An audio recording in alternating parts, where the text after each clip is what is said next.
Ada seorang nabi yang kaya, nabi kaya, namanya Nabi Ayub. Iblis kalau orang begini kan keki, ibadahnya rajin, kaya. Ini yang kayak begini susah digodain. Kalau ibadahnya rajin, miskin, kali bisa disogok. Ini imannya mantap, ibadahnya rajin, kaya, nabi lagi. Oh, tapi namanya iblis nggak kurang akal. Laporan, Tuhan, kenapa iblis? Ya ini bahasa saya, bahasa Qurannya sih nggak gitu. Itu hambamu yang namanya Ayub, dia rajin ibadah cuma karena dikasih kaya aja. Coba kasih miskin dia, berhenti dia sembahyang. Ah, kamu bisa aja. Saya tahu Ayub itu hambaku yang ikhlas. Saya buktiin Tuhan, silahkan. Dibuktiinlah, iblis turun ke alam ini. Yang mula-mula dia lakukan, dia rusak sawah ladang Nabi Ayub. Dia binasakan binatang ternak Nabi Ayub. Sehingga dalam waktu singkat, jatuhlah Nabi Ayub dari orang paling kaya jadi orang paling miskin. Beliau masih ibadah di mihrab dalam masjid. Datang iblis. Saudara Ayub, ya, lagi ngapain? Ibadah. Nyembah Allah, nyembah Allah. Oh, percuma. Kenapa? Tuhan yang ente sembah nih, dia udah bikin miskin ente. Sawah ladang ente hancur lebur, binatang ternak binasa. Sekarang ente jadi orang paling miskin. Ngapain nyembah Tuhan kayak begitu? Tekor. Udah berhenti dah ibadah, berhenti ibadah. Ini iblis sama Tuhan lapornya lain, yang dikerjakan kepada Nabi Ayub juga lain. Benar begitu iblis kata Nabi Ayub? Iya. Sawah ladang saya habis, buras. Binatang ternak saya binasa, binasa. Saya miskin, bangpak. Apa jawab Nabi Ayub? Bukan innalillahi, ya ini hebat. Alhamdulillahillazi a'tani wa akhza minni. Segala puji bagi Allah yang telah memberikan harta kepada saya dan sekarang mengambilnya lagi. Alhamdulillah. Allah yang ngasih, Allah yang ambil. Itu mah urusan Allah. Iblis cuman ibadah jalan terus, sujud lagi Nabi Ayub. Iblis seleher gondok banget. Dasar Nabi nggak mempan dia apa-apain. Miskin malah alhamdulillah. Allah yang ngasih, Allah yang ambil. Jadi kalau kita tidak komit, kita tidak terikat kepada kaya, miskin, senang, susah, apa yang bisa bikin kita susah? Jadikan kekayaan, kemiskinan, jadikan senang susah sebagai anak buah yang bisa kita atur. Jangan kekayaan ngatur kita, jangan kemiskinan ngatur kita. Kita yang harus mengatur mereka. Senang susah, kaya, miskin, bahagia, sengsara, jadikan itu anak buah yang bisa kita atur. Kalau sekarang kita kaya, lain saat boleh jadi kita miskin, semiskin-miskinnya. Allah yang ngasih, Allah yang ambil. Tenaga mana yang bisa menghalangi? Ibadah jalan terus. Iblis makin gondok. Dasar Nabi loh. Akhirnya apa?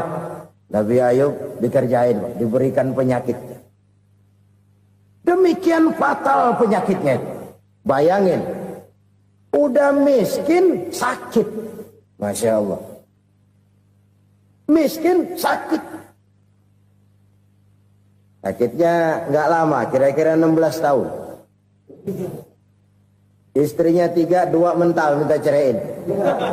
Ngerawatin laki bengek begini. Senang belum tentu, susah udah pasti nih. Cerai aja, cerai dah. Cerai. Tinggal satu Siti Rahmah yang setia menemani beliau. Sesetia-setianya hati perempuan.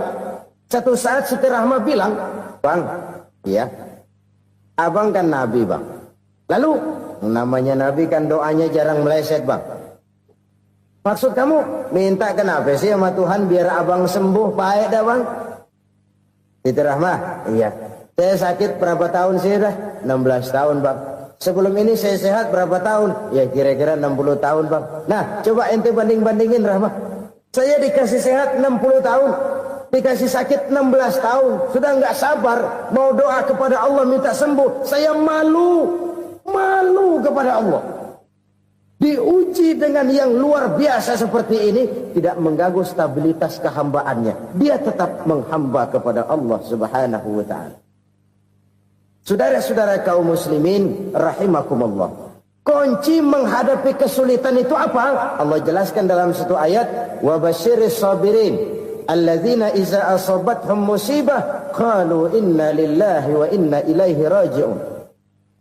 Gembirakan orang-orang yang sabar. Siapa mereka itu? Yang apabila mendapat musibah, mereka kembali kepada keyakinan dasar. Segalanya dari Allah dan segalanya akan kembali kepada Allah. Ini konsepsi dasar dari sikap muslim dalam menghadapi berbagai kesulitan. Segalanya dari Allah, segalanya akan kembali kepada Allah.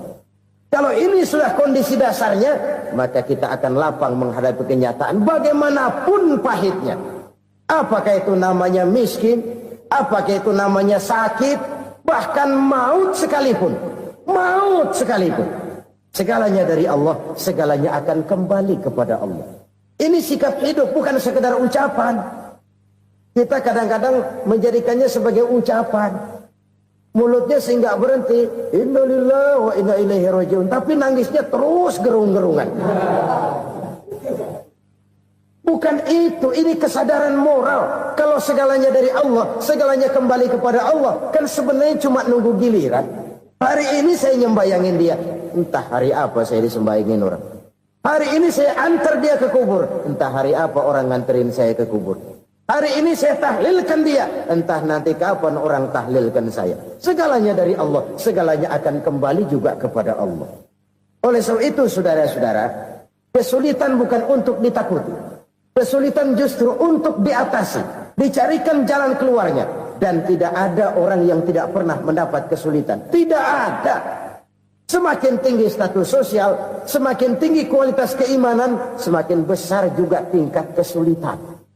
Hanya saja bagaimana cara kita mengatasinya. Dan Al-Quran menyatakan, inna ma'al usri yusra. Di balik kesulitan itu pasti ada kemudahan. Roda itu berputar. Karena itu Rasulullah sallallahu alaihi wasallam mengingatkan kepada kita, ta'arraf ila Allah fir raha ya'rifka fis syiddah. Ingatlah kepada Allah di waktu kamu senang, supaya Allah ingat kepada kamu di waktu kamu susah. Kalau waktu senang kita ingat kepada Allah, kita susah, Allah tidak akan meninggalkan kita. Tapi kalau waktu senang kita jauh dari Allah, sujud tidak sempat, dengan masjid jauh, ketika senang kita lupakan Allah. Nanti begitu kita susah, Allah lupakan kita. Dan itu menyakitkan. Oleh karena itu orang-orang tua kita dulu bilang, kalau lagi sehat ingat-ingat lu bakal sakit nanti. Kalau lagi kaya ingat-ingat satu saat kita bakal jatuh miskin. Bahkan kalau lagi muda ingat-ingat kita bakal tua. Dan yang terpenting, kalau lagi hidup ingat-ingat kita bakal mati. Saudara-saudara kaum muslimin rahimakumullah. Jadi yang kedua yang merupakan perbendaharaan surga, menyembunyikan musibah. Saudara-saudara kaum muslimin rahimakumullah. Hal ketiga yang merupakan perbendaharaan surga adalah wasilaturrahmi. Orang yang suka bersilaturahmi. Sebagaimana yang kita maklum bahwa manusia adalah makhluk yang disebut zon politika. Makhluk sosial yang tidak mungkin hidup sendiri-sendiri. Betapa dan siapapun kita memerlukan orang lain. Bodoh betul manusia kalau tinggal di tengah masyarakat tapi tidak mau bermasyarakat. Merasa hebat sendiri, pintar sendiri, gagah sendiri, kaya sendiri. Mungkin kalau mati juga ngubur sendiri. Jangankan kita di sini. Di sorga saja Nabi Adam waktu sendirian bengong melulu, mondar mandir. Allah tegur dam sepi dam. Ya ini kalau bahasa saya. Iya Tuhan sepi ini nggak ada coret-coretan pisan ini. Diciptakan Siti Hawa baru anteng Nabi Adam. Itu di sorga. Cobalah. Umpamanya saudara tinggal di Jakarta nih. Kayak bener. Apaan aja di Jakarta punya saudara dah. Jembatan Semanggi ambil. Monas, Buntel bawa pulang. Hotel-hotel ambil semua. Cuman tinggal di Jakarta sendirian, apa enaknya? Betapa dan siapapun kita perlu orang lain. Tidak ada seorang pun yang bisa memenuhi kebutuhan hidupnya secara sendiri-sendiri. Nah, Islam telah menyelamatkan manusia dari ras diskriminasi. Mengikat manusia dengan persaudaraan yang berlandaskan kepada akidah. Karena itu dianjurkan bersilaturahmi. Bahkan Nabi menyatakan, Man arada ayyubsata lahu fi rizkihi wa yunsa'a fi atharihi falyasil rahimah. Siapa yang kepengen diluaskan rezekinya dan dipanjangkan usianya, banyaklah ia bersilaturahmi. Siapa yang kepengen dimudahkan rezekinya, hendaknya ia banyak bersilaturahmi. Kalau banyak teman, kesulitan kan paling tidak ada tempat cerita. Udah susah, sendirian kita pikirin diri, nggak ada tempat tukar pikiran. Cepet banget sama bengek. Dilawan sendiri. Nah, secara makro kita bisa berkata, tidak mungkin ada kemenangan kalau tidak ada kekuatan. Tidak ada kekuatan kalau tidak ada kesatuan dan persatuan. Tidak mungkin ada kesatuan dan persatuan tanpa semangat silaturahmi. Kalau umat Islam mau menang, dia harus kuat. Kalau umat Islam mau kuat, dia harus bersatu. Kalau umat Islam mau bersatu, dia harus membudayakan silaturahmi ini. Bahkan sampai-sampai kata Nabi, kalau bisa cari nilai tambah. Apa? Silman koto'ak. Bersilaturahmilah kau kepada orang yang marah denganmu. Masya Allah, indahnya ajaran agama kita. Orang yang marah pun kepada kita, kata Nabi, kalau bisa bersilaturahmilah kepadanya. Kepada orang yang marah itu. Di situ nilai tambah. Cuman jujur nih hadis, ngucapinnya gampang, ngamalinnya yang berat banget. Orang marah sama kita disuruh silaturahmi, ada apa malu? Lu marah, ada gue marahan lagi. Tunggu pikirin. Saudara-saudara kaum muslimin rahimakumullah. Tapi ini yang diajarkan, bahkan ini yang dicontohkan oleh baginda Rasul. Bagaimana begitu mudah, misalnya satu saat Abu Jahal ini ngatur strategi bagaimana bikin Muhammad celaka. Dia gali lubang di depan tempat tidurnya. Dia tutupin daun korma. Terus dia panggil seseorang, ke sini. Kasih tahu Muhammad, pamannya sakit keras, minta ditengokin. Berangkat orang ini ke sana. Muhammad, labbaik. Pamanmu sakit keras, dia minta ditengokin. Baik, saya akan datang menjenguk beliau.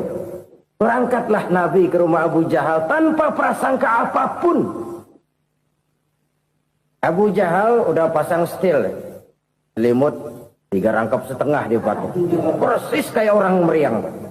Tapi sembari ngintip dari balik selimut, begitu Muhammad buka pintu, nah masuk perangkap nih. Muhammad jalan menuju tempat pembaringan. Makin lama makin dekat, makin lama makin dekat, makin dekat ke lubang yang dipasang oleh Abu Jahal itu. Dalam hati Abu Jahal, terus dah jatuh, mampus dah lo ini. Mampus lo hari ini. Apa yang terjadi? Malaikat Jibril datang. Muhammad, pamanmu cuma pura-pura sakit. Di depan tempat tidurnya ada lubang perangkap supaya kamu jatuh ke situ. Sudah, kamu pulang. Balik kanan Nabi. Sudah hampir jatuh ke lubang, balik kanan, pulang. Bayangin kecewanya Abu Jahal. Muhammad dikit lagi, Muhammad dikit lagi. Enggak paman, saya pulang aja. Emosi bangun dari tempat tidur, enggak sadar kalau lagi pura-pura sakit. Lompat ngejar Nabi, dia lupa dengan lubang yang dia gali. Serak, nyemplung sendiri ke dalam lubang.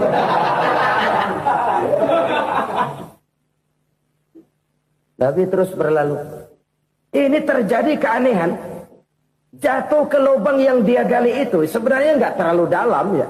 Antara 3-4 meteran lah. Tolong saya jatuh ke lubang ini. Datanglah pelayan-pelayannya itu. Angkat saya dari sini. Oh, yang ngulurin tambang. Satu gulung, belum juga nyampe itu tambang. Kurang, beli lagi ke warung. Sambung, ulur lagi. Nggak juga bisa sampai. Wah ini kerjaan Muhammad ini. Tolong siapa salah seorang kamu ke rumah Muhammad, kasih tahu encangnya kecebur. Minta ditolongin. Sampaikan kepada Rasul. Kenapa? Pamanmu jatuh ke lubang, Muhammad minta tolong diangkatin. Tambang udah nyambung-nyambung gak nyampe juga. Ya, nanti saya datang saya tolong. Coba. Nyata-nyata orang berniat jahat mau mencelakakan dia. Datang dia menolong. Ini yang disebut air tuba dibalas air susu ya ini. Bukan sebaliknya. Air tuba dibalas air susu. Paman, kecebur ya? Iya Muhammad, tolong ini. Pegang tangan saya. Nabi ulurkan tangannya. Nyampe. Dipegang oleh Abu Jahal. Diangkat ke atas. Sampai atas. Apa kata Abu Jahal? Sihirmu memang hebat Muhammad. Udah ditolongin dikata sihir. Ya enak kita kemplang kan itu orang begitu. Urusan apa? Tapi inilah akhlak. Kalau bisa kamu bersilaturahmilah dengan orang yang marah kepadamu sekalipun. Orang marah kita tetap baik. So, kalau kita berbuat baik sama orang yang memang baik, rasanya sih biasa-biasa aja. Orang baik kita baik lagi, ya draw aja, belum ada nilai tambah di situ. Baru ada nilai tambah kalau kita bisa berbuat baik kepada orang yang nyakitin kita. Itu namanya kita setingkat di atas dia. Dia sakitin kita, kita berbuat baik sama dia. Dia pelit sama kita, kita baik sama dia. Dia marahin kita, kita deketin dia. Di situ kita punya nilai tambah. Jadi siapa yang ingin diluaskan rezekinya kata Nabi dan dipanjangkan umurnya, hendaklah ia banyak-banyak bersilaturahmi. Sederhana sebenarnya silaturahmi, tapi silaturahmi membangkitkan semangat kesatuan dan persatuan. Kesatuan dan persatuan melahirkan kekuatan. Dalam matematika 1 ditambah 1 pasti 2. Tapi di tengah masyarakat, 1 orang takut ditambah 1 orang takut, hasilnya jadi 2 orang setengah berani. Kenapa setengah berani? Karena udah berdua. Tadi pan takut sendirian. Kalau dia kumpul turu-turu takut lah jadi berani. Kita yang lemah, kita yang tidak berdaya, kita yang miskin, kalau mau kompak bersatu, apa yang nggak bisa kita kerjain? Apalagi tinggal di kota besar, pilihan cuma 2. Bertahan atau minggir. Bertahan atau minggir. Untuk bisa bertahan harus mampu bersaing. Untuk mampu bersaing harus punya keahlian. Keahlian harus ditunjang dengan pendidikan. Ditambah oleh kekompakan sebagai umat. Udah miskin mencar mulu orang injak kita. Orang nggak pandang urusan apa yang malu. Oleh karena itu silaturahmi pada hakikatnya merupakan roh dari ukhuwah yang diajarkan oleh agama kita. Bagaimana Islam menyelamatkan masyarakat manusia dari ras diskriminasi, mengikat manusia, dan tidak ada persaudaraan yang lebih indah selain persaudaraan yang diikat dengan nilai-nilai akidah. Sepanjang orang di jalan Allah, itulah saudara kita. Keluar dia dari jalan Allah, selesailah persaudaraan sampai di situ. Karena itu, kalau ingin menyimpan sesuatu di surga, banyaklah bersilaturahmi. Datang ke rumah ini, datang ke rumah itu, dan lain sebagainya. Itu simpanan kita di akhirat nanti. Ini yang ketiga. Saudara-saudara, yang keempat, perbendaharaan surga itu apa? Wa qawlu la hawla wa la quwwata illa billah. Ucapan la hawla wa la quwwata illa billah. Ibadah kan ada yang berat, modalnya besar. Bangun masjid berat, modalnya besar. Bangun rumah sakit berat, modalnya besar. Ada ibadah yang berat, tapi modalnya ringan. Misalnya puasa. Puasa itu berat, mengendalikan nafsu. Kalau sekedar nggak makan, nggak minum sih enteng. Mengendalikan nafsu. Itu jihad terbesar. Tapi kan modalnya ringan, cuma niat saja. Ini ibadah berat, modalnya ringan. Ada ibadah yang ringan, modalnya juga enteng. Seperti termasuk ucapan la haula wa la quwwata illa billah. Tanpa sadar, la haula wa la quwwata illa billah. Nyelengin tuh di surga. Nyelengin kita nggak terasa, nyelengin simpenan akhirat. La haula wa la quwata illa billah, nyimpen lagi. Saudara-saudara hadirin yang berbahagia, salah satu nikmat yang diberikan Allah kepada kita di dalam kehidupan ini ialah bahwa Allah Subhanahu wa ta'ala telah menciptakan segala sesuatu serba berpasang-pasangan. Dalam surah Yasin ayat 36 dijelaskan, Subhanallazi khalaqal azwaja kullaha mimma tumbitul ard wa min anfusihim wa mimma la ya'lamun. Maha suci Allah yang telah menciptakan segala sesuatu itu serba berpasang-pasangan, dari apa yang tumbuh di permukaan bumi, apa yang ada di dalam diri mereka sendiri, dan apa-apa yang mereka tidak mengetahuinya. Demikianlah kita lihat siang berhadapan dengan malam, benar berhadapan dengan salah, dan laki-laki berhadapan dengan perempuan. Setelah Allah menciptakan segala sesuatu itu serba berpasang-pasangan, maka Allah menetapkan aturan permainan yang mengatur seluruh kehidupan makhluk yang serba berpasang-pasangan itu. Kita tentu maklum, apapun saja yang kita lakukan dan kita perbuat tanpa ada aturan akan berakhir dengan kekacauan. Cobalah kita bikin satu sekolah, buka satu sekolah, tidak usah pakai aturan, tentu kacau. Bikin organisasi tanpa memakai aturan, tentu kacau. Demikian daripada kehidupan ini, kalau tanpa ada aturan, tentu kekacauan yang akan timbul. Allah pencipta manusia. Allah tahu benar kemampuan maksimal manusia. Oleh sebab itu, aturan permainan yang diturunkan Allah tentu sesuai benar untuk manusia. Satu contoh kecil, pabrik mobil di Jerman bikin mobil namanya Mercy. Seiring dengan itu dia keluarkan buku petunjuknya. Mobil ini namanya Mercy, kecepatan maksimal sekian ratus kilometer per jam, daya angkut maksimal sekian ratus kilogram. Kalau rusak memperbaikinya begini, onderdilnya pun ini. Karena pabriknya yang membuat mobil, lalu pabriknya pula yang mengeluarkan buku petunjuk, sudah tentu buku petunjuk itu sesuai benar dengan mobilnya. Dan tidak bisa kita punya mobil Mercy rusak, lalu kita perbaiki dengan menggunakan buku petunjuk yang dikeluarkan oleh pabrik mobil Toyota misalnya. Jelas mobil bukan tambah baik, malah makin hancur tidak karu-karuan. Kalau manusia menginginkan satu hidup yang baik, tidak ada pilihan lain, dia harus memakai aturan yang diturunkan oleh yang bikin manusia. Dan aturan itu telah turun dalam bentuk agama Islam yang kita cintai ini. Manusia laki-laki dihiasi dengan perasaan senang cinta kepada perempuan. Itu biasa, normal, wajar. Tapi lalu Allah menurunkan aturan permainan yang kalau peraturan ini dilanggar akan membawa kerugian bagi manusia sendiri. Bahwa laki-laki senang sama perempuan itu normal. Agama membuat aturan silahkan senang, tetapi lewat satu pintu yang disebut nikah. Kalau peraturan ini diabaikan, yang rugi tentu manusia sendiri. Misalnya PLN keluarkan pengumuman, nanti malam mulai jam 6 sampai subuh listrik se-Jakarta mati total.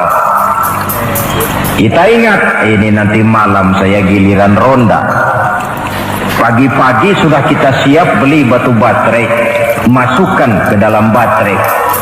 Dari sejak kita beli sampai sore itu baterai kita soroti terus. Tentu setelah sore soak batu baterai itu. Datang malam, berangkat kita ronda. Kalau disoroti lagi kan baterainya sudah nggak terang lagi, sudah soak. Sebab apa? Belum waktunya, sudah disoroti terus. Sekarang kalau ada orang belum masuk pintu pernikahan, nafsu seksualnya diobral terus. Itu kan sama juga, belum datang malam baterainya sudah disoroti terus. Nanti masuk pernikahan soak. Berhadapan dengan istrinya barangkali sudah nggak bisa apa-apa, cuma nyengir saja. Yang rugi manusia sendiri. Itulah sebabnya Allah lalu mengatur bahwa laki senang sama perempuan lewat satu pintu yang disebut dengan nikah. Maka pada pertemuan kali ini kita akan bicara tentang nikah dalam Islam. Saya bagi kepada 3 masalah pokok saja. Pertama, pengertian dan kedudukan nikah menurut Islam. Yang kedua, motivasi pernikahan. Karena apa orang itu seharusnya melakukan nikah. Dan yang ketiga, membina rumah tangga bahagia menurut contoh Rasulullah Sallallahu Alaihi Wasallam. Hadirin yang saya hormati, kita mulai dengan yang pertama, pengertian nikah. Dalam kehidupan sehari-hari ada 2 kata yang sering kita gunakan, kawin dan nikah. Kalimat kawin kelihatannya dipergunakan oleh semua makhluk hidup. Lain dengan nikah, ini hanya digunakan khusus untuk manusia muslim. Makanya kita sering dengar orang bilang kucing kawin, ayam kawin, kambing kawin, dan belum pernah kita dengar ada ayam nikah atau kucing nikah. Sebab apa? Nikah ini cuma dipakai oleh makhluk bernama manusia yang muslim. Apa pengertian nikah?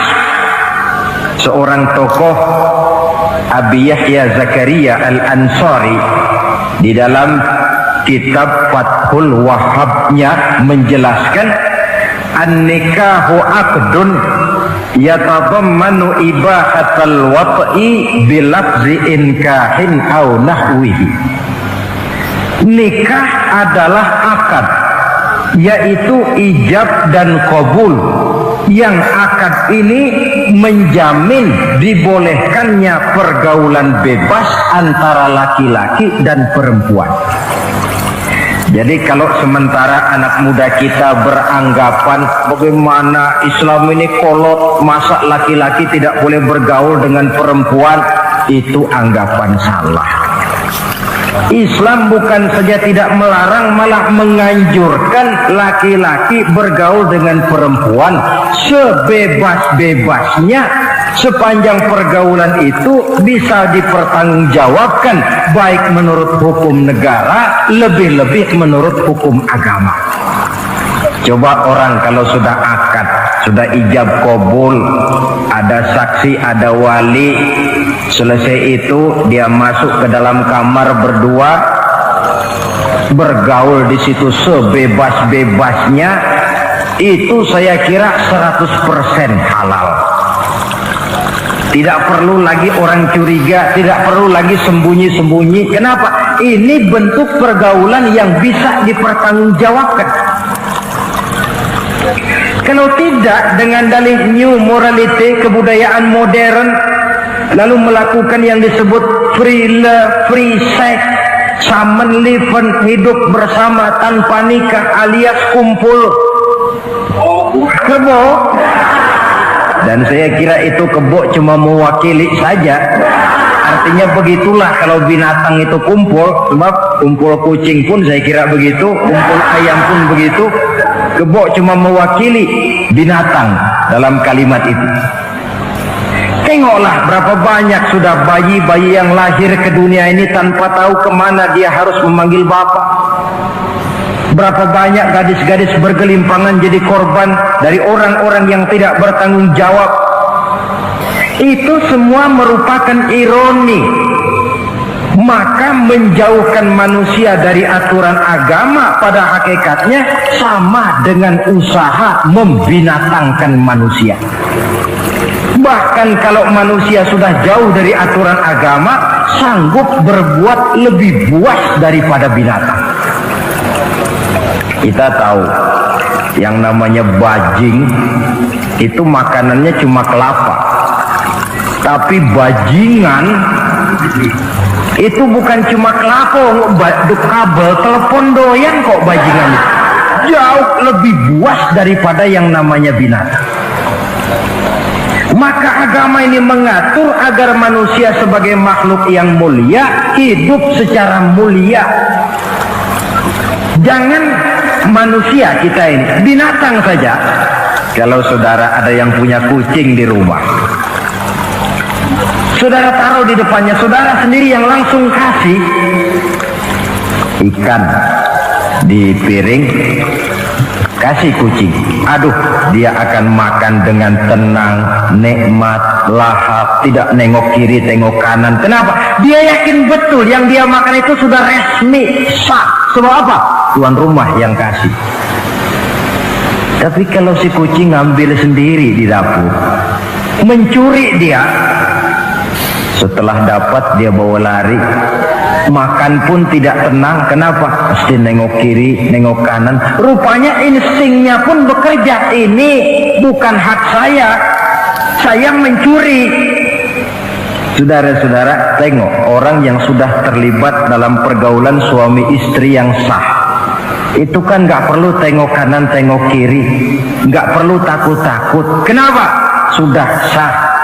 Tapi kalau yang bukan istrinya, wah itu sudah seperti kucing nyolong ikan, tengok kiri, tengok kanan, tidak pernah mengalami ketenangan. Itu selintas pengertian nikah. Lalu bagaimana kedudukan nikah menurut Islam? Ternyata nikah dalam pandangan Islam tidak cuma sekedar untuk memenuhi kebutuhan biologis manusia, tidak cuma sekedar untuk memperkembangbiakkan keturunan, tidak cuma sekedar untuk mendapat ketenangan hidup. Lebih tinggi daripada sekedar itu, nikah dalam pandangan Islam ibadah. Jadi kalau kita ditanya, Pak, ibadah apa yang paling enak dalam Islam? Jawabannya jelas, nikah. Begitu enaknya ibadah yang namanya nikah ini, sampai yang sudah pernah pun pengen ulangan. Namanya ibadah. Tetapi tentu ada konsekuensi. Oleh karena nikah ibadah, dan semua ibadah dalam Islam tidak boleh dikerjakan setengah hati atau main-main. Sholat ibadah, tidak boleh main-main atau setengah hati atau coba-coba. Puasa ibadah, tidak boleh main-main, setengah hati atau coba-coba. Dan oleh karena nikah pun ibadah, punya nilai sakral, juga tidak boleh main-main, setengah hati atau coba-coba. Dus nikah eksperimen tidak dikenal dalam Islam. Mas, saya dengar sampean sudah nikah ya? Iya mas, saya cuma nyoba saja kok ini kok. Kalau enak terus, enggak ya bubar. Ini tidak ada nikah eksperimen, sebab dia punya nilai sakral yang bermotifkan ibadah. Itu pengertian dan kedudukan nikah. Lalu apa motivasi suatu pernikahan? Karena apa seharusnya orang nikah itu? Apa landasannya? Saudara, hadis yang diriwayatkan oleh Imam Bukhari, Muslim, Abu Dawud dan Ibnu Majah dari Abi Hurairah menjelaskan, Nabi bersabda, tunkahul mar'atu li arba'in. Nikahilah perempuan karena 4 perkara. Kalau dia perempuan, tentu nikahilah laki-laki karena 4 perkara. Memilih jodoh, nah inilah lengkapnya konsepsi Islam. Memilih jodoh saja Islam itu memberikan petunjuk kok. Karena apa orang memilih jodoh itu? Kata Rasul yang karena 4 faktor. Pertama, lima liha, karena dia orang kaya, cari yang kaya. Yang kedua, lihasabiha, karena dia keturunan orang baik-baik, cari keturunan orang baik-baik. Yang ketiga, lijamaliha, karena dia cantik, cari yang cantik. Dan yang keempat, lidiniha, karena dia orang taat beragama, cari orang yang taat beragama. Kalau berkumpul keempat-empatnya, rasanya surga dunia sudah. Coba lihat, suami mana sih yang tidak bangga punya istri cantik, kaya, keturunan orang baik-baik, lalu taat beragama? Atau istri mana sih yang tidak bangga punya suami ganteng, kaya, keturunan orang baik-baik, dan taat pula beragama? Tapi kan terus terang, yang kumpul keempat-empatnya kan boleh dibilang jenis makhluk langka. Sulit. Kadang-kadang cantik, kaya, akhlaknya kayak setan. Ada saja kurangnya. Oleh karena ada saja kurangnya, lalu Nabi memberikan stressing, penekanan. Fazfar bizatiddin taribat iyadah. Pilih orang yang taat melaksanakan agama, niscaya hidupmu akan berkah. Jadi motivasi suatu pernikahan hendaknya agama. Apa rahasianya? Mari kita lihat. Kalau orang memilih pasangan karena rupa yang cantik semata-mata, silakan, tapi jangan jadi motivasi utama. Kalau rupa yang cantik jadi alasan utama, saya yakin rumah tangga tidak akan tahan lama. Sebab apa? Pertama, yang namanya cantik itu relatif. Artinya bergantung siapa yang memandang. Yang menurut saudara cantik, menurut saya belum tentu cantik. Yang kata saya cantik, menurut saudara barangkali itu yang jelek. Relatif. Saya kalau ditanya orang, Ustadz, siapa perempuan paling cantik di dunia ini? Tentu saja saya jawab istri saya. Apa saudara lalu protes? Salah Ustadz, yang cantik istri saya, bukan istri Ustadz. Saya bilang, masa bodoh saya nggak ngurusi istri sampean. Cantik itu relatif. Sehingga di kalangan para ahli cinta, ahli cinta, sampai sekarang masih jadi perdebatan. Sebenarnya cantik yang bikin orang jatuh cinta, apa cinta yang membuat orang jadi kelihatan cantik? Dua-duanya bisa terjadi. Mungkin karena cantik orang jatuh cinta, dan bisa juga karena sudah kadung cinta orang kelihatannya jadi cantik. Tapi yang jelas cantik relatif. Yang relatif tidak bisa dijadikan sandaran utama. Yang kedua, yang namanya cantik itu temporer. Artinya berubah oleh pergeseran masa dan pertukaran waktu. Sekarang dia cantik, of course. Sedang sweet 17-an, sedang honeymoon, sedang bulan madu, sedang pengantin baru, tentu saja cantik. Punya dia anak satu, kecantikan mulai menurun. Punya dia anak dua, kulit mulai keriput. Punya dia anak tiga, apalagi tak pandai bersolek, udahlah onderdir mulai pada coba. Kalau rumah tangga didasarkan kepada rupa yang cantik saja, selesailah rumah tangga sampai di situ. Yang ketiga, di atas langit rupanya masih ada langit lagi. Di atas yang kita anggap cantik, rupanya masih ada yang lebih cantik. Kalau cantik yang kita kejar, kita akan jadi petualang yang pindah dari perempuan satu ke perempuan yang lain. Cinta bajak laut namanya. Di mana kapal berlabuh, di sana cinta mendarat.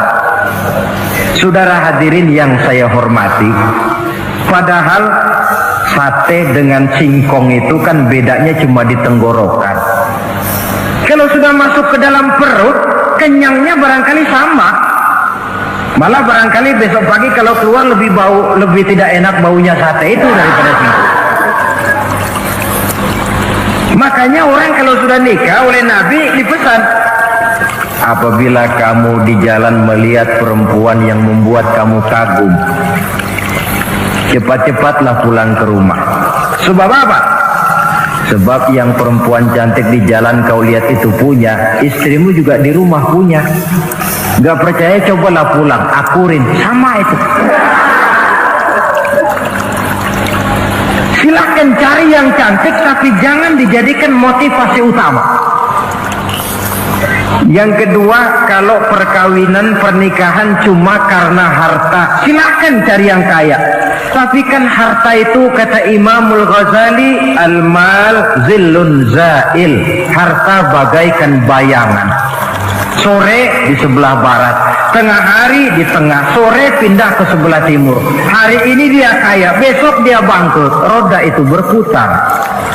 Kalau harta dijadikan pilihan utama, boleh jadi dalam hidup berumah tangga ada pepatah, ada uang abang disayang, tidak ada uang abang melayang. Artinya pun rumah tangga tidak akan tahan lama. Yang ketiga, kalau karena keturunan, persilahkan cari keturunan yang baik-baik.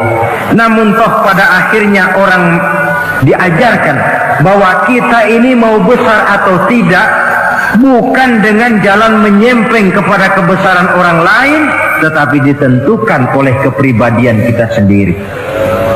Sekarang kalau karena agama, Nabi berikan penekanan fazfar bizatid din taribat yadak. Pilih orang yang taat beragama, niscaya hidupmu akan beruntung. Apa rahasianya? Tidak lain rumah tangga Rasulullah Sallallahu Alaihi Wasallam. Yang ini artinya kita sudah masuk kepada bagian ketiga, bagaimana membina rumah tangga bahagia menurut contoh baginda Nabi. Saudara, bagaimana sih rumah tangga Rasul itu?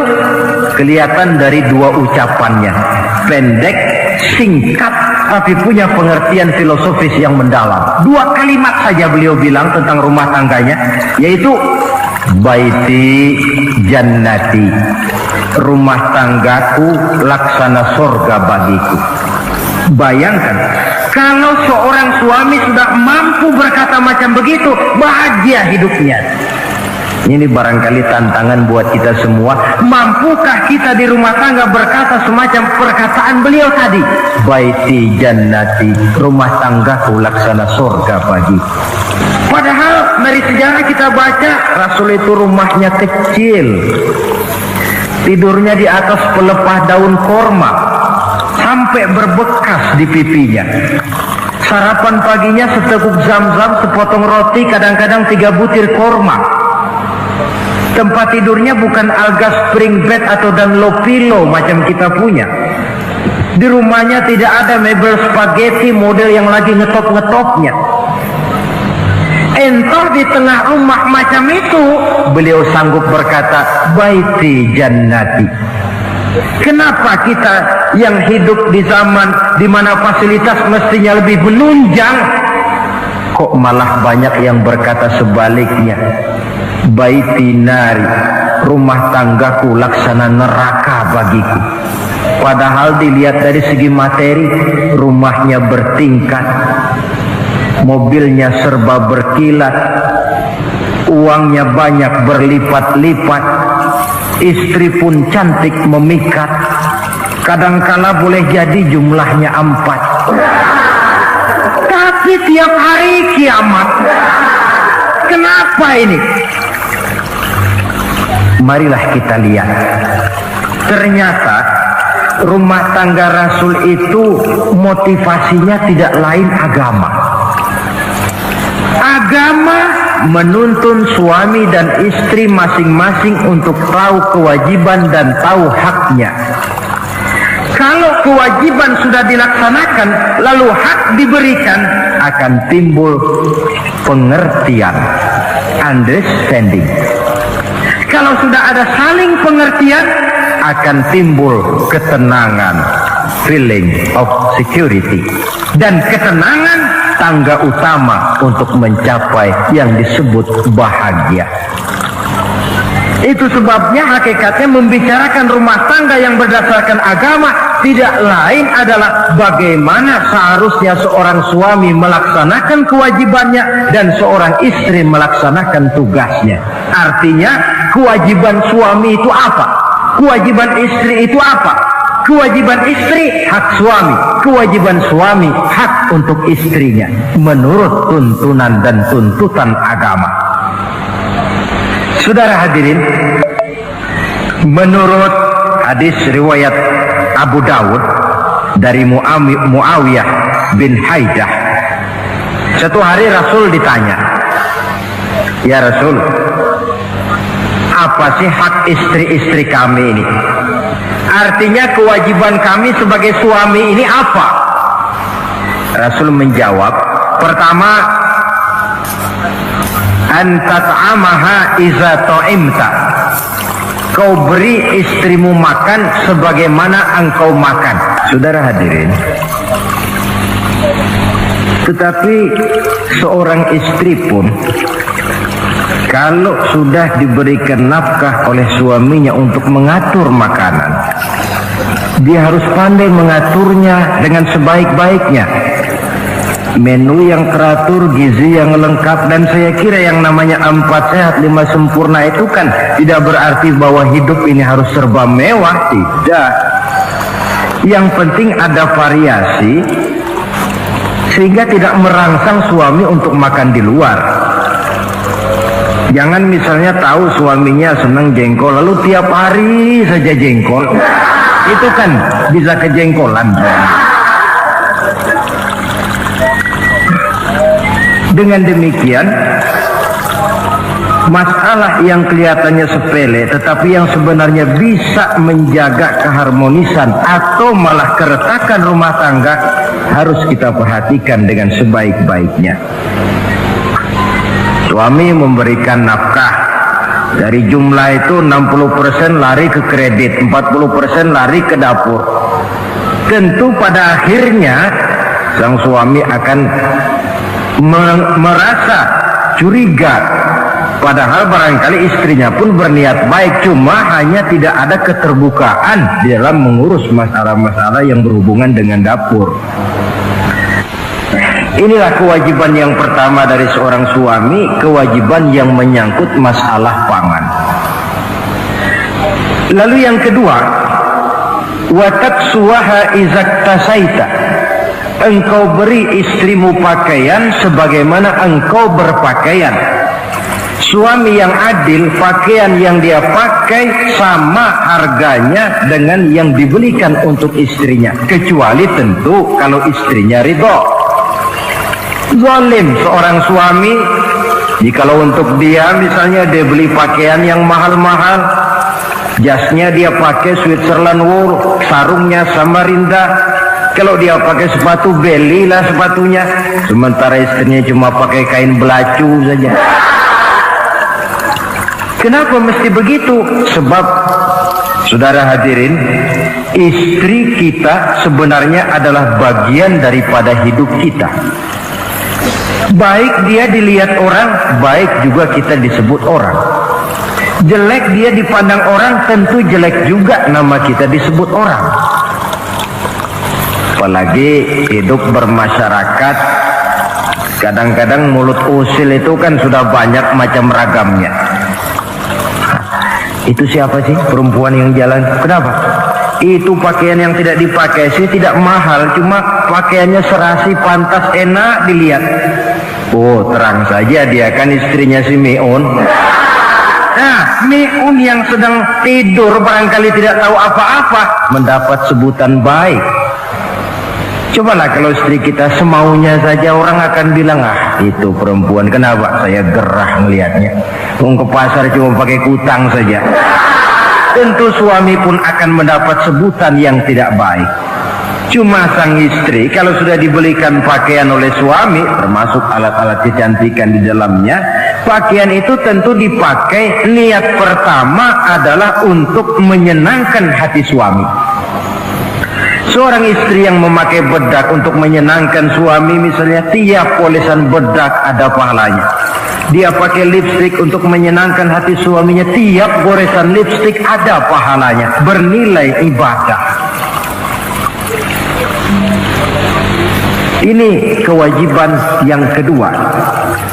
Yang ketiga, wala tadribil wajha.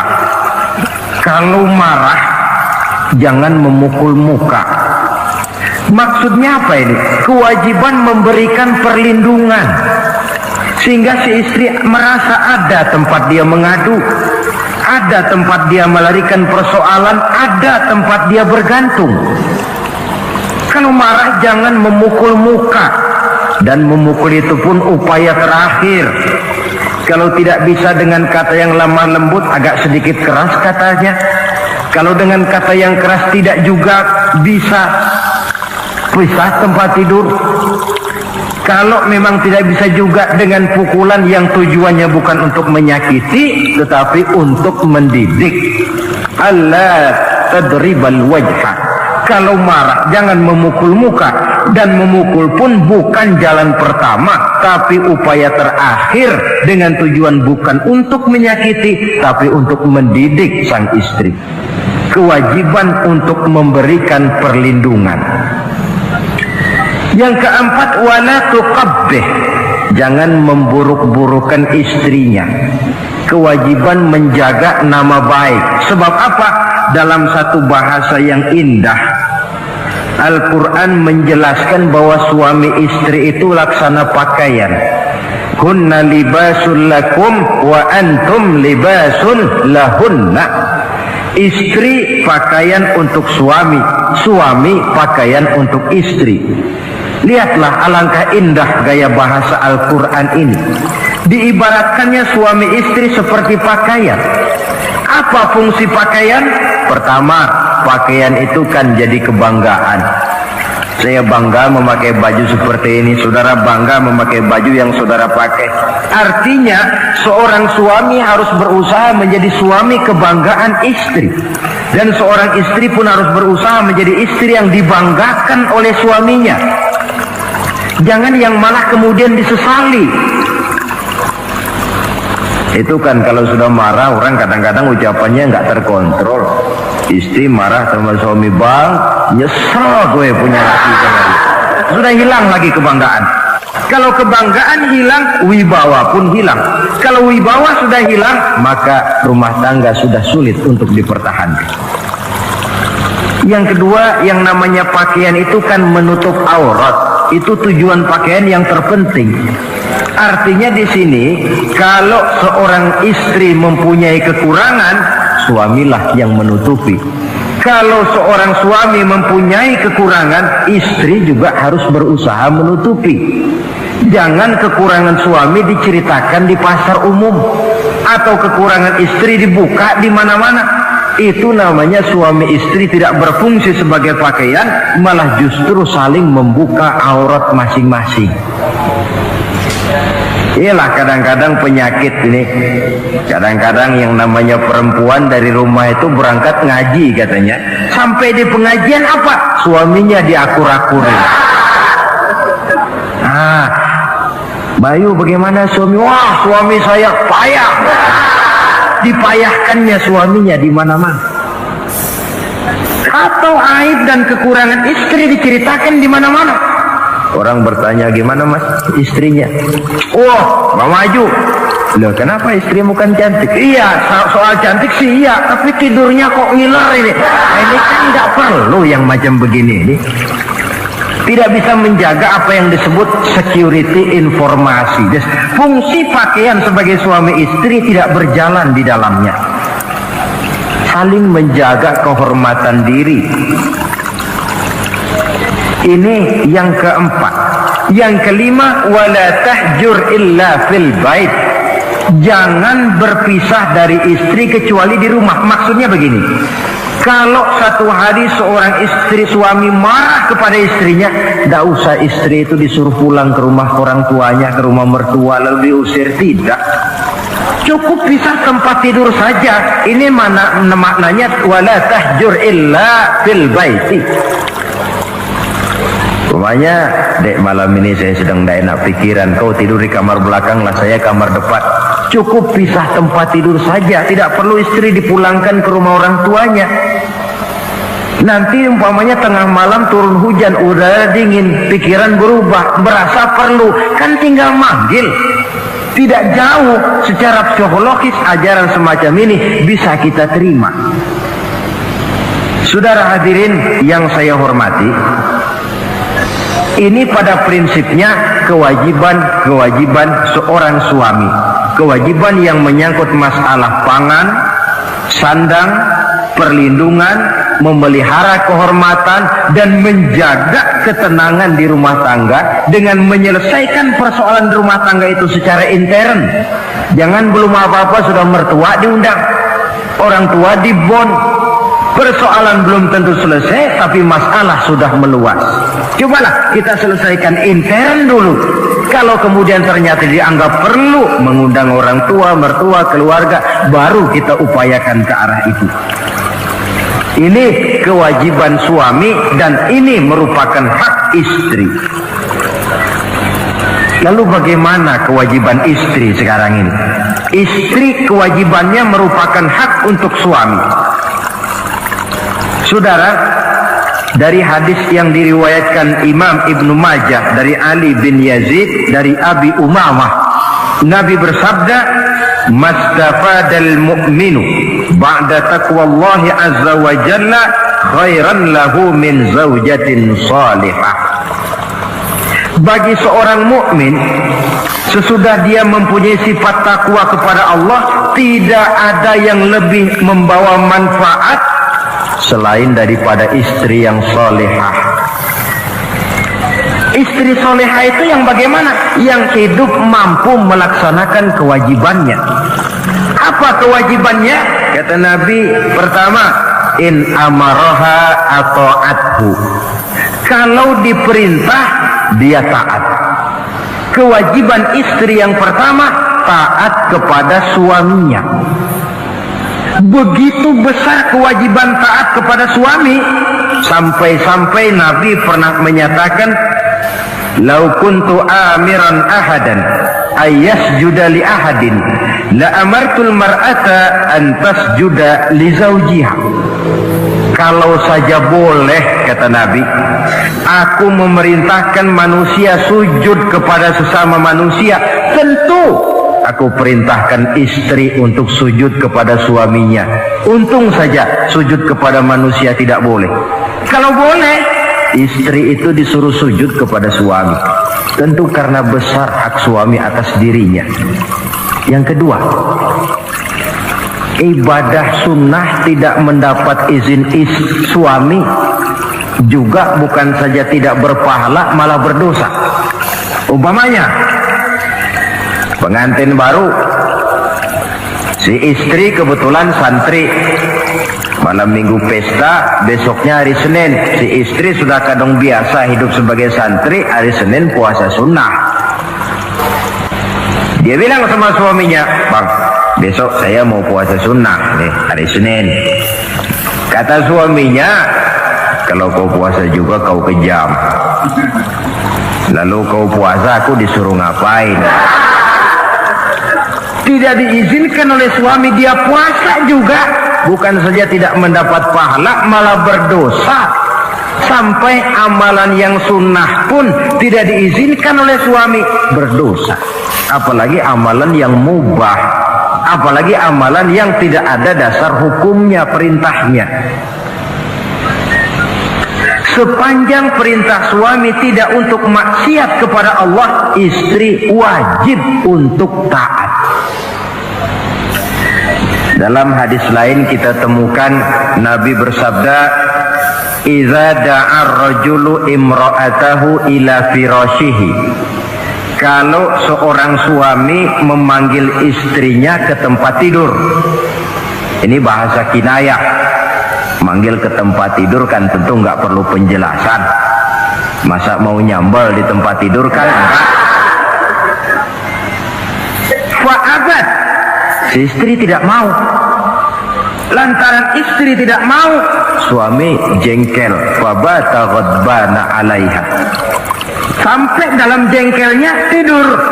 la'anat hal malaikatu hatta tusbiha. Istri macam itu dilaknat, dikutuk oleh malaikat sampai datang waktu pagi. Kewajiban untuk taat. Namun sebaliknya, seorang suami pun jangan mentang-mentang istri wajib taat lalu overacting.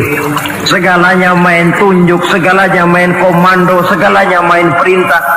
Sebab contoh yang diberikan oleh Rasul tidak begitu.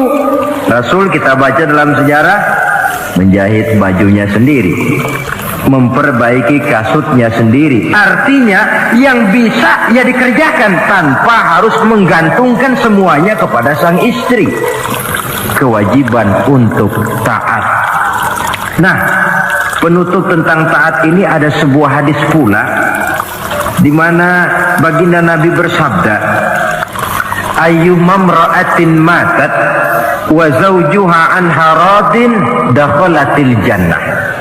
Kalau seorang perempuan meninggal dunia, suaminya ridho kepadanya, maka perempuan itu akan masuk surga. Artinya, kalau seorang istri meninggal, ya dia tukang ngaji, ya tukang sholat, ya suka puasa, ya gemar sedekah, tapi meninggal suaminya tidak ridho, pintu surga belum dibukakan sampai suaminya ridho kepadanya. Ini menggambarkan tentang besarnya kewajiban taat seorang istri kepada suaminya. Ini kewajiban pertama. Lalu kewajiban yang kedua, kata Nabi, wa in nazara ilaiha sarrathu. Kalau dipandang oleh suaminya, dia pandai menggembirakan, menyenangkan hati suaminya. Menjadi istri yang pandai menyenangkan hati suami. Siapa contohnya? Kita lihat misalnya istri Nabi, diantaranya Sayyidatuna Khadijah radhiyallahu anha. Ketika Nabi pertama kali menerima wahyu berhadapan dengan malaikat Jibril, beliau kembali ke rumah dengan tubuh gemetar. Setibanya di rumah beliau berkata, "Zammiluni ya Khadijah." Khadijah, selimuti saya. Kenapa bang? Barusan datang malaikat Jibril, dia katakan begini-begini, saya khawatir Khadijah. Khadijah tahu suaminya sedang gelisah. Sebagai istri yang bijak beliau tampil, apa katanya? Kalla ma yukhzikallahu abada. Tidak apa-apa bang, jangan khawatir, Allah tidak akan menyusahkan abang buat selamanya. Ini istri yang pandai menyenangkan hati suami. Suami pulang dagang dari pasar, rugi. Istri tampil. Itulah bang, romantikanya dagang. Masa selamanya saja, untung sekali-sekali lah rugi. Di suami kan tidak terlalu pusing kepalanya. Jangan sudah di pasar rugi, sampai rumah istri pidato, peletar-peletor macam petasan. Dasar suami goblok, dagang saja rugi. Sudahlah di pasar rugi, sampai ke rumah digoblok-goblokin. Itu nanti suami kan bisa kena penyakit yang disebut broken home. Penyakit nggak betah di rumah. Seorang istri kalau suami sudah kena penyakit tidak betah di rumah, itu mesti siap-siap mental untuk dimadu. Nah, jadi kalau tidak dimadu bagaimana? Berusaha bikin betah suami di rumah. Suami pulang kantor jam 2, setengah 2 dandan, kalau perlu setel habis. Kalau perlu kelihatan suami akan datang, bukakan pintu, sambut dengan senyum. Apalagi kalau senyumnya Pepsodent.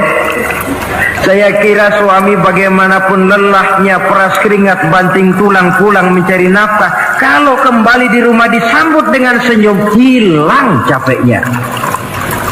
Tapi bayangkan, sudahlah di kantor capek, peras keringat, banting tulang, sampai pula di rumah yang nyambut cuka sama kukusan. Udah asem, monyong. Suami mana yang kerasan tinggal di rumah? Menjadi istri yang pandai menggembirakan, menyenangkan hati suaminya. Bahkan diizinkan bohong untuk menyenangkan hati suami. Umpamanya, suami kebetulan habis obyeknya gol, karena ingin menyenangkan istri, mampir di pasar beli kain batik.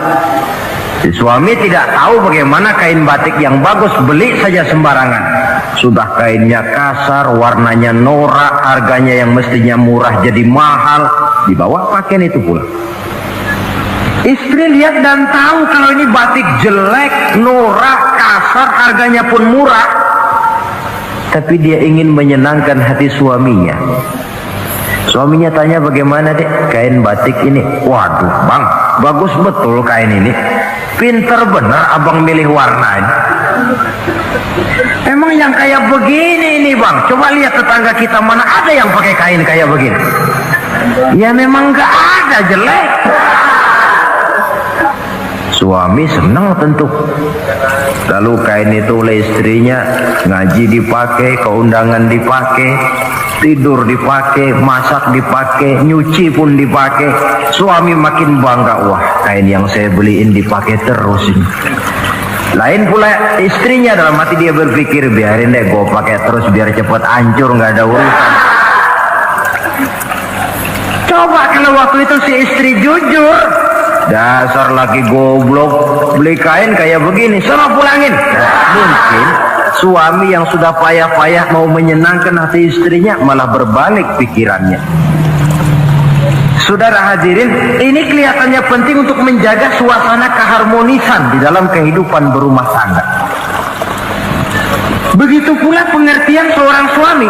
Rasul pernah pulang dari masjid agak larut malam, rupanya banyak orang bertanya. Ketuk pintu, assalamualaikum, sampai 3 kali tidak dibukakan pintu. Rupanya Aisyah lelap benar tidurnya. Rasul sadar beliau pulang kemalaman dan tahu istrinya capek bekerja di waktu siang. Ashraful anbiya wal mursalin ini menghormati istrinya. Salam 3 kali tak dibukakan pintu, bukan marah, malah gelar sorban di depan pintu. Di situ beliau tidur. Tengah malam Aisyah mau sholat, buka pintu, terkejut lihat suaminya tidur di depan pintu. Dibangunkan, begitu dibangunkan Rasul lebih dahulu berkata, Aisyah, maafkan saya pulang terlambat memang sebab banyak yang bertanya di masjid. Sudahlah tidur di depan pintu, begitu dibukakan beliau dulu yang minta maaf. Sulit jadi suami semacam ini.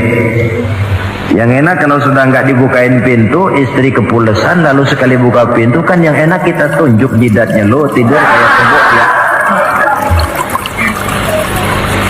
Saudara hadirin, menjadi istri yang pandai menyenangkan hati suaminya, sebab tidak ada seorang suami bisa sukses baik di medan tugas, di masyarakat, di kantor, di toko, di tempat manapun kalau tidak ditunjang oleh peran serta dari para istrinya.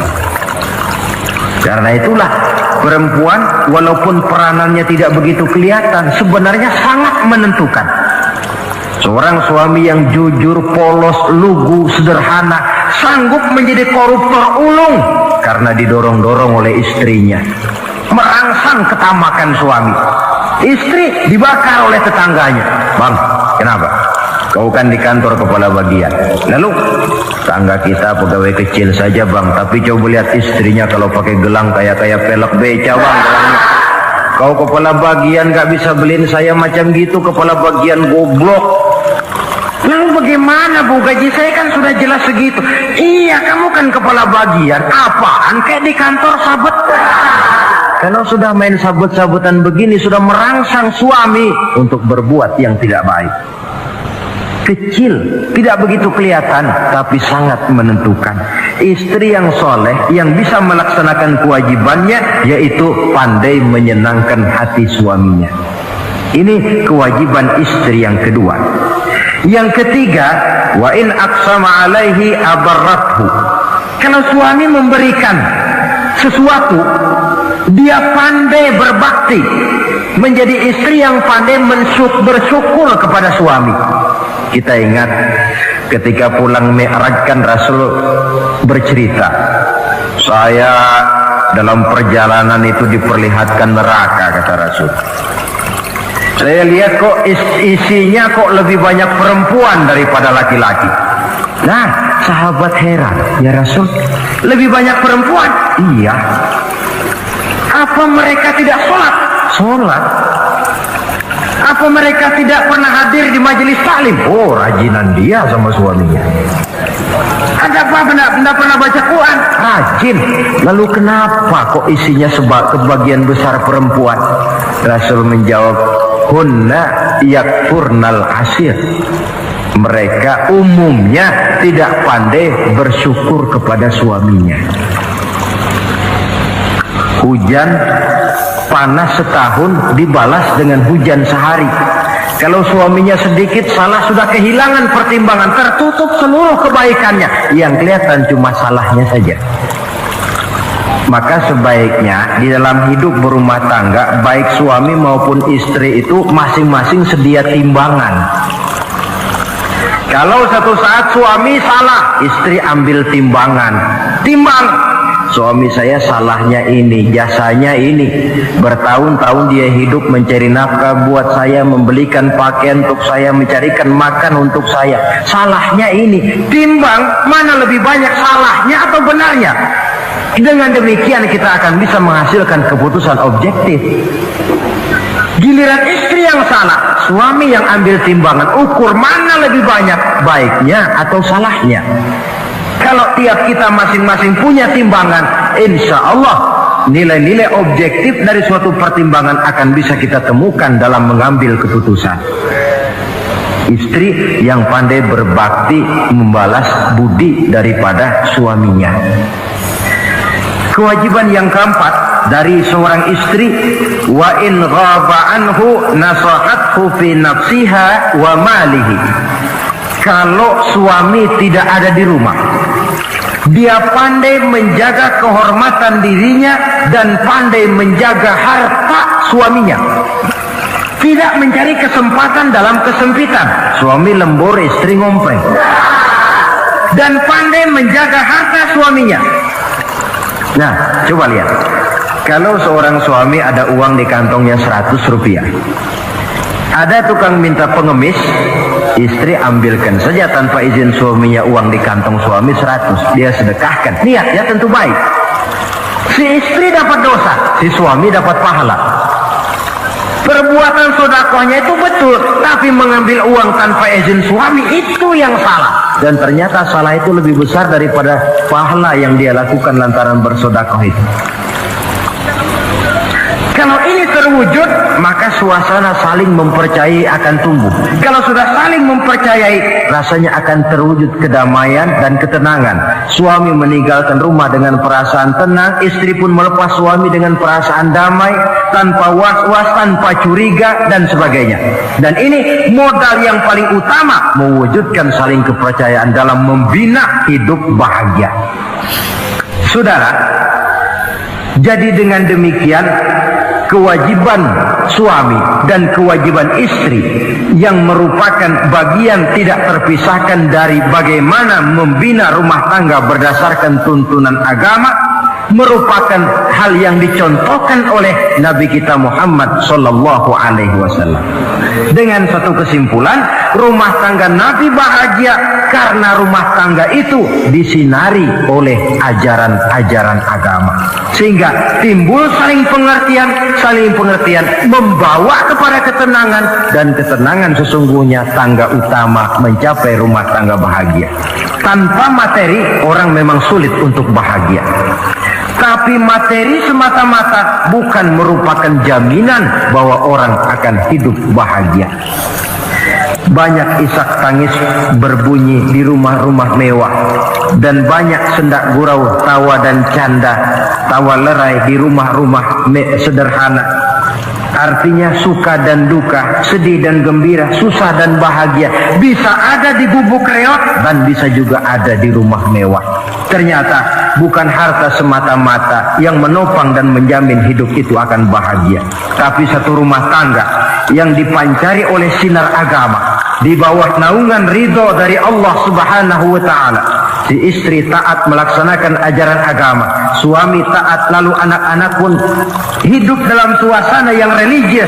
Dari sana tumbuh pancaran sinar keagamaan. Irama agama mengalun dalam kehidupan rumah tangga kita. Berfungsilah dengan demikian rumah tangga sebagai tempat di mana kita mengamalkan ajaran agama kita.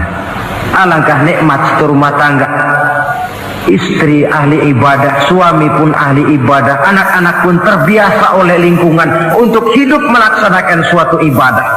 Dan keberhasilan di rumah tangga awal untuk menuju keberhasilan di masyarakat, di tempat tugas, dan di tempat-tempat lainnya. Sebaliknya, kehancuran rumah tangga akan selalu menjadi awal kehancuran karir di masyarakat, di tempat kerja, dan di tempat-tempat lainnya. Oleh karena itu, berangkat dari hal semacam inilah, maka kita berkeyakinan rumah tangga yang bahagia ialah rumah tangga yang didasarkan kepada ajaran agama.